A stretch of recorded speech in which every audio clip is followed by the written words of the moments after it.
የኢትዮጵያ ታምርት ንቅናቄ በአምራች ዘርፉ የሚስተዋሉ ችግሮችን በመቅረፍ ምርታማነትን ማሳደግ፣ ስራ ያቆሙ አምራቾችን ወደ ስራ ለመመለስ ያስቻለ ነው። ከንቅናቄው ግቦች መካከል በውጭ ምንዛሬ ወደ ሀገር ውስጥ ሲገቡ የነበሩ ምርቶችን በራስ አቅም ማምረት የሚጠቀስ ነው። በዚህም በሀገር ውስጥ የሚገኙ አምራቾች ከውጭ ሲገቡ የነበሩ ምርቶችን እያመረቱ ይገኛሉ። ከውጭ ኢምፖርት እያደረግን ነበር መጀመሪያ ስራው ሲሰራ ነበር።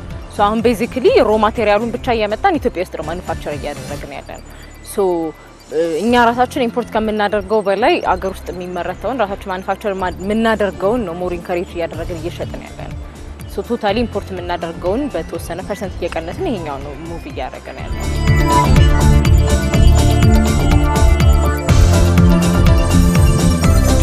በ2014 በጀት ዓመት በአመቱ መጨረሻ ወደ $2 ቢሊዮን የሚደርስ ምርቶችን በሀገር ውስጥ በማምረት ማዳን የተቻለ ሲሆን በዘንድሮ ግማሽ ዓመት ብቻ አፈጻጸማችን $3.4 ቢሊዮን ደርሷል።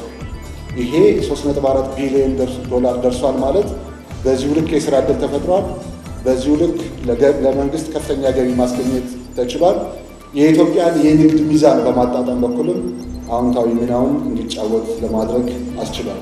ከማምረት ባሻገር የተመረተው ምርት ገበያ ማግኘት ይኖርበታል። የኢንዱስትሪ ሚኒስቴርም እነዚህ ምርቶች ገበያ እንዲያገኙ ለማድረግ የኢትዮጵያ ታምርት ኤክስፖን በየዓመቱ እያዘጋጀ ይገኛል። ከዚህ ቀደም ለ3 ጊዜያት ተካሂዶ አምራቾችን ተጠቃሚ ማድረጉ ይነሳል።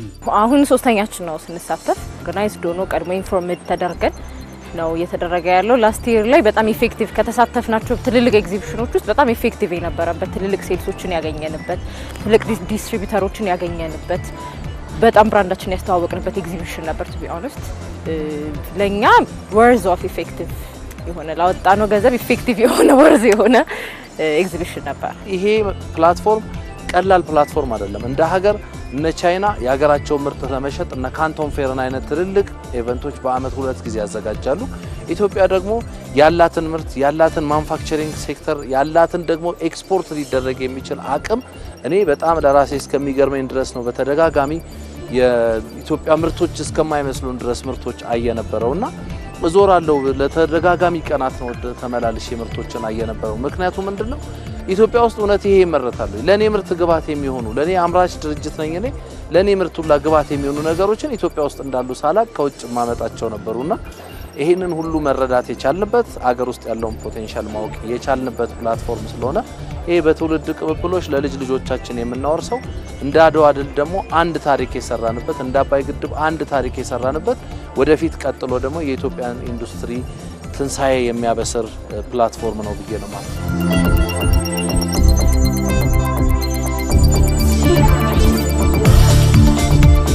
በዘርፉ ሰፊ አመለካከት ለውጥ፣ ቅንጅታዊ አሰራር፣ የገበያ ትስስር፣ የልምድና የቴክኖሎጂ ሽግግር ስራዎችን ከምንፈጽማቸው የንቅናቄው ስልቶች መካከል አንዱ የኢትዮጵያ ታምርት ኤክስፖ ነው።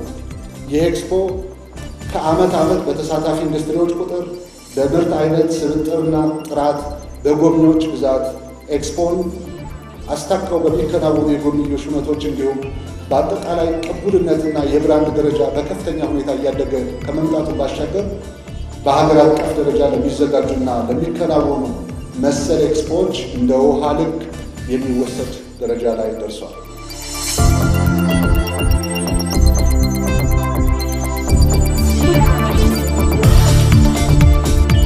ብዙ ሰፕላየሮችን አግኝተን ነበር። እኛ ሮ ማቴሪያል ኢምፖርት ነበር የምናደርገው። አሁን ሎካሊ ዚው ሮ ማቴሪያሉን የሚሰሩ ሰዎችን አግኝተን ነበር። ፕሮሰስ ላይ ነው ያለው። አሁን ኢንዲያ ያደረገ ዲል ባይኖረንም ግን ፕሮሰስ ላይ ያለ ብዙ ሰፕላየሮችን ኢንቱ ኢንዲያ ሆነ ከስተመሮችንም ሰፕላየሮችንም ዲስትሪቢዩተሮችንም ብዙ ቢ2ቢ ኮኔክሽኖችን ፈጥረን ነበር ያለ። ሁለት ነገር ነው እዚህ ጋር ማንሳት የምፈልገው። አንዱ የአምራች ኢንዱስትሪዎች የምርት ግብዓት ትስስርና አምራች ኢንዱስትሪዎች የማምረቻ ማሽን ንግድ ትስስር ፈጥረውበታል። የምርት ግብዓትም ትስስር ተፈጥሯል። አምራቾች ብቻ ሳይሆን ማሽነሪ አምራቾች፣ ፕሮዳክት አምራቾች ብቻ ሳይሆን ፕሮዳክቶችን ለማምረት የሚያስፈልጉ ማሽነሪዎች ጭምር የሚያመርቱ ከየተደበቁበት የወጡበት ፕላትፎርም ነው ይሄ። ስለዚህ አምራቹ ከአምራቹ ጋራ የግብዓት አቅርቦት ትስስር ያደርጋል። አምራቹ ከማኑፋክቸሪንግ ላይ ከሚመረቱ የማሽነሪ አምራቾች ጋር ትስስር ፈጥሯል። ስለዚህ የማምረቻ ማሽኖችን በጣም ብዙ ለፋብሪካዎቻችን ግዢ ፈጽመናል።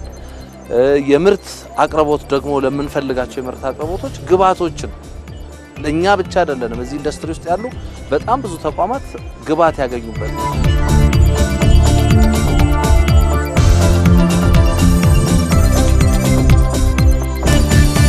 ይህ ውጤታማና በአምራቾች ተፈላጊ እየሆነ የመጣው ኤክስፖ ለአራተኛ ጊዜ በአዲስ አበባ ከሚያዝያ 24 እስከ 28 ይከናወናል። በዚህም ከ270 በላይ አምራቾች ሲሳተፉ ከውጭ የሚመጡ ተሳታፊዎችና የፓናል ውይይቶች ተጠባቂ ናቸው። ከ2000 በላይ የውጭ ሀገር ጎብኚዎች፣ ዓለም አቀፍ ምሁራንና ፓናሊስቶች በ2018 ዓለም አቀፍ ኤክስፖ ላይ እንዲሳተፉ ይደረጋል። በአጠቃላይ ከዚህ ቀደም ከተካሄዱት ሩጫዎች በተለየ መልኩ ከ15000 በላይ ሯጮች እና 800 ዓለም አቀፍ አትሌቶች የሚሳተፉበት ታላቅ የኢትዮጵያ ታምርት ኤክስፖ የ2018 ሩጫ ይካሄዳል። በዚህ ሩጫን የኢትዮጵያ ምርትና ኢንዱስትሪያላይዜሽን የበለጠ ፕሮሞት የሚደረግበት ምቹ ሁኔታ ይፈጠራል። አምራቾችም በኤክስፖ ለመሳተፍ ዝግጅት እያደረጉ መሆኑን አንስተዋል። የተሻለ ምርቶቻችንን በደንብ የሚያሳዩ እቃዎችን ለማሳየት ከዛ ፊዚካሊ ቴስቲሞኒያል የሆኑ ዲስፕሌይ የሚያደርጉ ኢንስቶል እንዴት ነው የሚደረገው የሚለው ፓይፖቻችን እንዴት ነው የሚሄዱት ከሌላው የተለየ ዩኒክ ፊቸሮቻችን ምንድነው የሚሉትን ነገር የተሻለ ለማሳየት ብዙ ዝግጅቶችን እያደረግን ነው። እኛ እንደ ኢትዮጵያ ቆዳ ኢንዱስትሪዎች ማህበር ፕሬዚዳንት ኢንዱስትሪው በንቃት በዚህ ሴክተር እንዲሳተፍ ስሞል ኤንድ ሚዲየምን ጨምሮ መካከለኛና ከፍተኛ ላይ ያሉትን ትልቅ የአድቮኬሲ ስራ ከኢንዱስትሪ ሚኒስቴር ጋር በመሆን እንዲሳተፉ በንቃት ቅስቀሳ እናደርጋለን። እኛም እንደ ኬሬጅ ኢትዮጵያ ደግሞ በንቃት ከሚሳተፉት ካምፓኒዎች የተለየ ምርት ኢትዮጵያን ብቻ ሳይሆን የአፍሪካን የፋሽን ኢንዱስትሪ ሊያስጠራ የሚችል ፓዮነር የሆነ ድርጅት ነው ያለን። ያ ድርጅት ደግሞ በየአመቱ አዲስ ነገርን ፕራይም ሚኒስትሩ ጭምር ሲያገኙኝ በተደጋጋሚ ዘንድሮ ምን አዲስ ነገር አለ ብለው ነው የሚጠይቁት። የተለመደ የቆዳ ውጤቶችን መያዝ ብቻ ሳይሆን ክሬቲቭ የሆኑ ዓለም ላይ ተወዳዳሪ የሚሆኑ ምርቶችን ይዘን እንቀርባለን።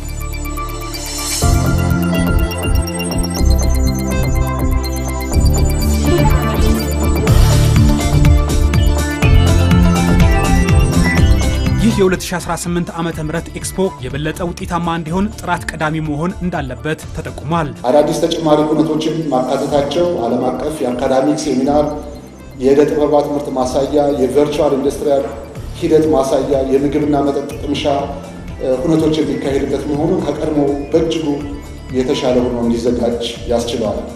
ይህ እንዲሆን የጉዳዩ ባለቤት የሆናችሁ አምራች ኢንዱስትሪዎች በኤክስፖ የምታቀርቧቸው ምርቶች ጥራት ላይ ከወዲሁ መስራት የሚኖርባቸው ሲሆን የልማት አጋር ድርጅቶች ይህንን ዓላማ በመረዳት ለኤክስፖ ድጋፍ እንድታደርጉ እንዲሁም የሕዝብ ግንኙነትና የሚዲያ አካላትን የንቅናቄው ሞተርነታችሁን ተረድታችሁ ሰፊ የሕዝብ ግንኙነትና የኮሚኒኬሽን ስራዎችን በመስራት ሚናችሁን እንድትወጡ ከወዲሁ ከአደራ ጋር እያሳሰብ የ2018 የኢትዮጵያ ታምርት ኤክስፖ የማስጀመሪያ መርሃ ግብር በይፋ የተከፈተ መሆኑን አበስራለሁ። አምራቾችም ጥራት ያለው ምርት ለማቅረብ ዝግጅት ማድረጋቸውን ነው ያሳወቁት። በቅርቡ እንደውም ብዙ ሰርቲፊኬሽኖችን አግኝተናል። የአይሶ 9000 ሲስተማችንን ሰርቲፋይድ ነው። እቃዎቻችንን በቅርቡ ሰርቲፋይድ ሆነዋል። እንደውም የራሳችን የፋብሪካችን ላቦራቶሪ የጥራትና ምዘና ድርጅት የተወሰነ እቃዎችን እኛ ላቦራቶሪ ላይ ነው ሁላ ቴስት የሚያደርገውና በኳሊቲ አንፃር ብዙ እቃዎቻችን ኦልሞስት ሁሉንም እቃዎቻችን ሰርቲፋይድ አድርገን ነው ለአሁኑ ኤግዚቢሽን እየጠበቅን ያለንበት የፋሽን ኢንዱስትሪ በጣም ሴንሲቲቭ ያለ ጥራት ወዴትም መራመድ የማይችል ኢንዱስትሪ ነው። በጥራት ላይ የተመሰረተ ብቻ ውድድር ነው መድረኩን ለማግኘት 270 ካምፓኒዎች ናቸው ከኢትዮጵያ የሚሳተፉት። እንደ ቆዳ ሴክተር 2 ወይ 3 እድል ነው የሚኖረው። እነዛን እድሎች በመርፌ ቀዳዳ የመሽሎክ ያህል እድል ነው ይሄ። እነዚህን እድሎች ደግሞ ያለማባከን በጥራት ለሌሎች ዓለም አቀፍ ብራንዶች ጋር ተወዳዳሪ የሚሆን ምርት አምርተን እንደምንሳተፍ ተስፋ አደርጋለሁ። ይህ እድል አያመልጣችሁ፣ መታችሁ ጎብኙን፣ ሸምቱም የሚለው የአምራቾች መልእክት ነው። ኮንስትራክሽን ሴክተሩ ላይ በቃ የማይቀርበት ኤግዚቢሽን ነው። ከዛ ቤዚክሊ ደግሞ የኛ ደግሞ የሪፎ ብራንድ ኮንስትራክሽን ላይ ያለ ማንኛውም ሰው የሚያውቀው ነው። ኤኒ ኮንሰልታንት፣ ፕላምበሮች፣ ኮንትራክተሮች ምናምን መታችሁ እቃችንን ማየት ትችላላችሁ። ፊዚካሊ እዛው ጋር ዲል ማድረግ እንችላለን። ዲስትሪቢዩተር መሆን የሚፈልጉ ኤኒ ኮንስትራክሽን ላይ ያለ ሰው ሪል ስቴቶች፣ ኦነሮች መታችሁ ኮንታክት ማድረግ ትችላላችሁ እኛን ኤግዚቢሽናችን። እንደዚህ አይነት መድረኮች ሲዘጋጁ መተን ማየት፣ አይዲያ መውሰድ፣ የንግድ ትስስር መፍጠር፣ አዳዲስ ቢዝነሶችን ክሬት ማድረግ ኢቭን ገንዘብ ኖሮን ራሱ ኢንቨስት አድርገን የምንሰራው ነገር ያጣን ብዙ ሰዎች አለንና እኛም ጭምር እድሎችን የምናገኝበት ስለሆነ ይሄ መድረክ በንቃት በመሳተፍ ከየትኛውም ቦታ ተጉዘን መተን እንደዚህ አይነት መድረኮችን ማየት እነዚህን ኤግዚቢሽኖች መጎብኘት አይምሮአችንን ያበለጽጋል፣ የገበያ ትስስር ይፈጥራል፣ ወደፊት ምን መሆን እንዳለብንና ከዚህ የተሻለ ምን መስራት እንዳለብን የምንማርበት ስለሆነ በንቃት የንግዱ ማህበረሰብ እንዲሳተፍ መንግስት ዘላቂ ድጋፍ እንዲያደርግለት እንዲቀጥል ተመልካቾች ደግሞ ሁሉም በንቃት መተው ተማሪዎች ኢኖቬቲቭ ላይ የሚሰሩ ኢንስቲትዩቶች የመንግስት ተቋማት የግል ድርጅቶች ሰራተኞች ጭምር መተው እንዲያዩት ሩጫውም ላይ ደግሞ በንቃት እንዲሳተፉ ግብዣዬን አስተላልፋለሁ።